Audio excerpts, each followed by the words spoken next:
Welcome back to the deep dive. All right, so today we're diving into a market that you don't always think about, but it's kind of surprisingly crucial to everything. Loading platforms. Yeah, they're everywhere, but we don't always notice them. Right. It's one of those things hidden in plain sight. So you've got this fascinating report, looks at the whole global market, and our goal today is to really dig into the data here, Definitely. see what's going on, where the growth is, why it matters. So we'll unpack the size of the industry now, where it's headed, what's driving it all across, different parts of the world, different sectors, the whole nine yards. Absolutely. We're going to be looking at the Global Loading Platform Market Report 2025. It's really comprehensive.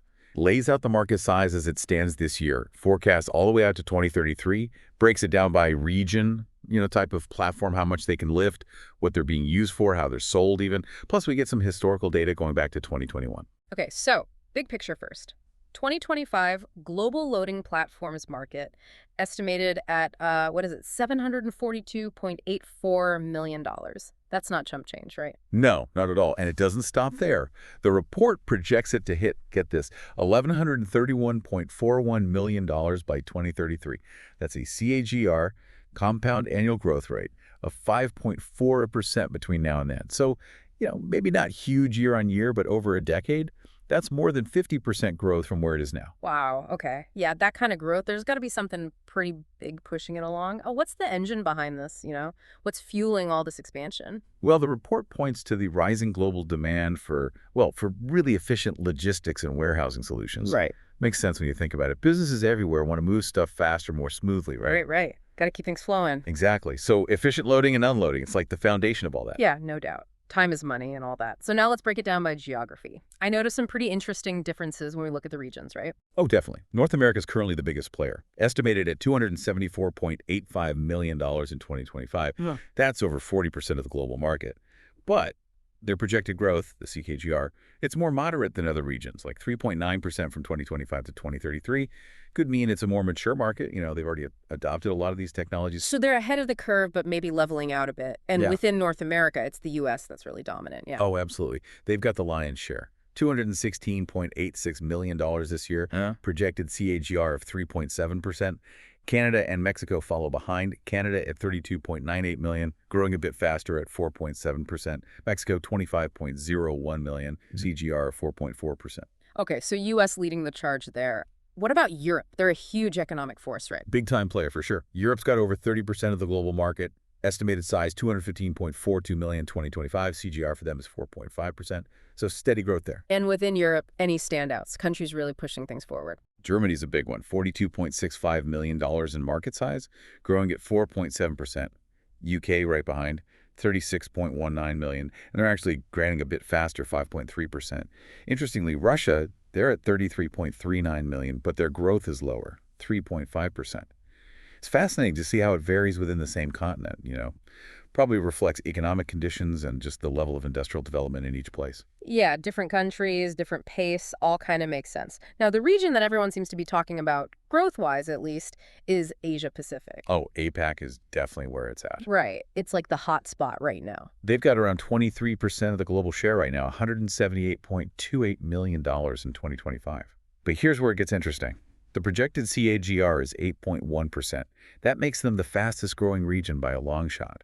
And it's not just general logistics stuff. It's probably tied into, all that massive investment in manufacturing and infrastructure that's happening over there. 8.1%, that's huge compared to the more developed markets. Who are the big players driving that in APAC? China's a major contributor, $74.88 million, growing at 7.6%.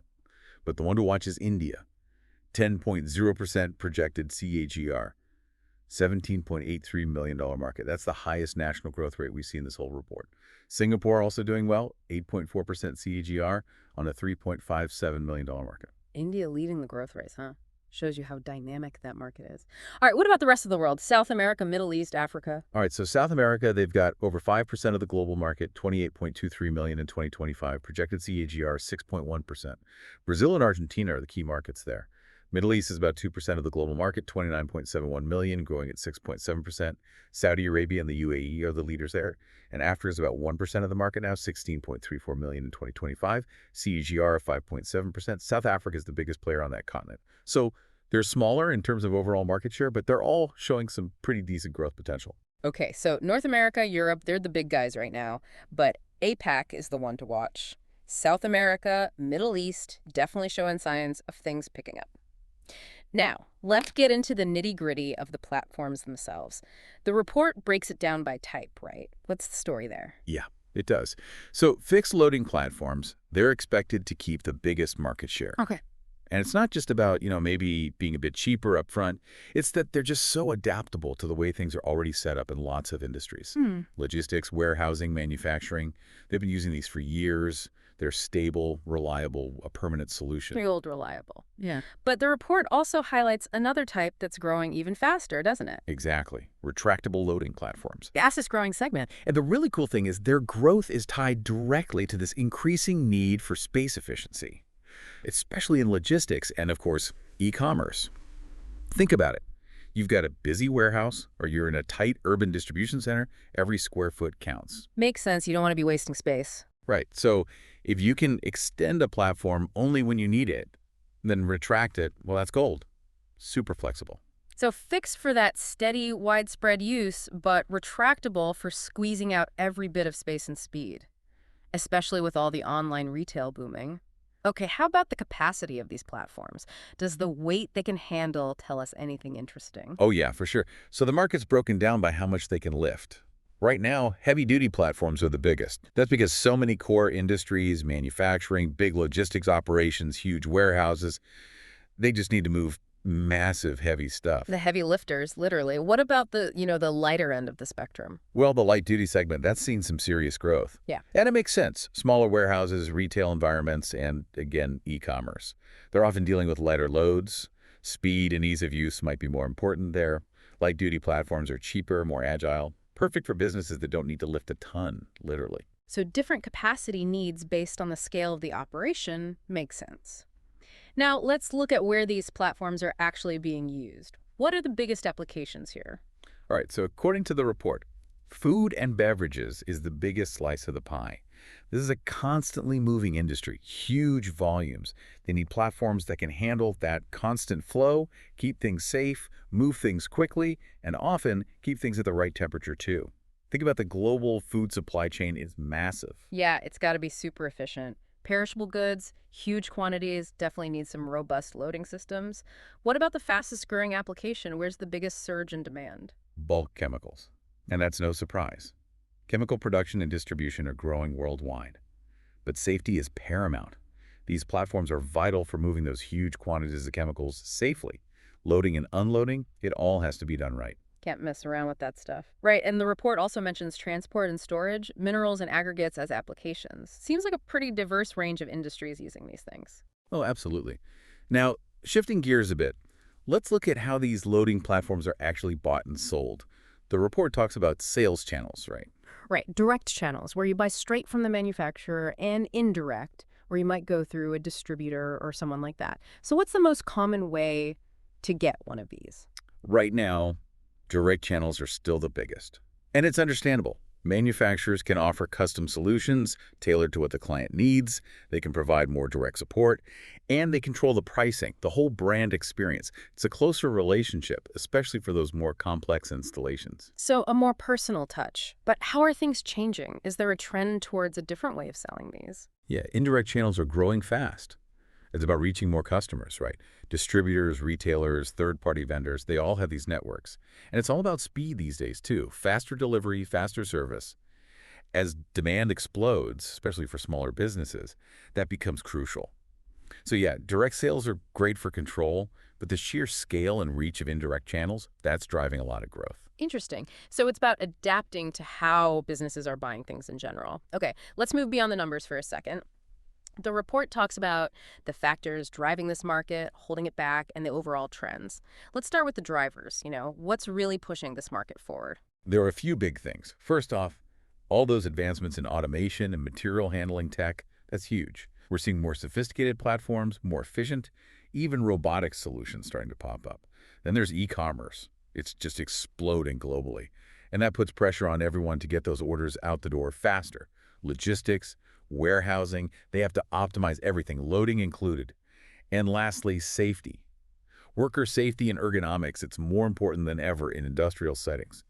So platforms that can improve safety, reduce workplace injuries, well, that's driving a lot of demand here. So it's like a chain reaction. Automation boosts efficiency, e-commerce demands speed and volume, and safety is becoming more critical. What about the flip side? What's holding the market back? What are the challenges? Two big ones, according to the report. First, the upfront cost. Some of these advanced loading platforms, they can be expensive. Installation, maintenance, it all adds up. Can be a barrier, especially for smaller companies. And then there's regulations. Safety and environmental regulations are getting stricter all the time. That adds complexity, it adds cost for both the manufacturers and the companies using the platforms. Yeah, regulations can be a real headache sometimes. Okay, looking ahead, what are the big trends that are going to shape this market going forward? One big one is automation. Full automation. Businesses want to get more efficient, rely less on manual labor, so automated platforms, that's the direction things are heading. And then customization. Modular, customizable platforms that can be adapted to different industries, different needs. Flexibility is key. Automation, customization, it's all about being adaptable, right? Makes sense in today's world. All right, last but not least, the report gives us a peek at the competitive landscape. Who are the big players in this market? It's a competitive market, that's for sure. The main players, they're all about innovation, making things more efficient, and, of course, safety. They're constantly developing new tech, increasing the load capacity, improving the ergonomics. Partnerships and acquisitions are big, too. It's all about expanding what they offer, grabbing more market share. Some of the big names in the report: Lin Material Handling, Still GmbH, Toyota Industries Corporation. There's a whole list in the full report. So it's a dynamic market, lots of players, always innovating. Well, this has been a fascinating deep dive into the world of loading platforms. So for our listeners, what are the key takeaways here? Well, it's kind of cool to see how something that seems pretty basic, like a loading platform, is actually so central to how the world works. This report shows a global market that's expanding rapidly, and it's all tied to these bigger changes in how we make things, move things, buy things. The regional differences in growth are really interesting, and the fact that APAC is growing so fast, well, that says a lot about what's happening in the global economy. And when you dig into the specifics, the different types of platforms, the capacities, the applications, it really highlights where the innovation is happening, where the demand is strongest. It's all valuable info for anyone involved in logistics, warehousing, manufacturing, or even just someone who's interested in how the global supply chain is evolving. Definitely. And on that note, here's something to think about. With all this talk about automation and tech changing the game, how might the very idea of a loading platform change in the next decade? Will they become like super smart, integrated parts of the whole supply chain, more than just loading and unloading? It's something to ponder. These things might seem simple, but they're essential. Thanks for joining us for another deep dive. Thanks for having me.